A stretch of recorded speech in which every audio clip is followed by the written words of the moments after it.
జై శ్రీమన్నారాయణ. ఈరోజు శ్రీ లలితా సహస్రనామం శ్లోకము 9 అర్థం తెలుసుకుందాం. పద్మరాగశిలాదర్శ పరిభావికపోలభుః నవవిజృంభబింబశ్రీ జ్ఞక్కారిరదనచ్చదా. పద్మరాగశిలాదర్శ పరిభావికపోలభు అంటే పద్మరాగ మణుల అద్దమును పరిహసించు చిక్కిళ్ళు యొక్క ప్రదేశము కలది అమ్మా. నవవిజృంభ బింబశ్రీ జ్ఞక్కారిరదనచ్చదా.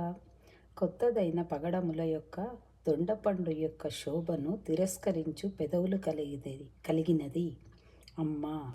విద్రుమ అనగా పై పెదవి, బింబ అనగా కింది పెదవి. పద్మరాగశిలాదర్శ పరిభావికపోలభుః నవవిజృంభబింబశ్రీ జ్ఞక్కారిరదనచ్చదా. జై శ్రీమన్నారాయణ.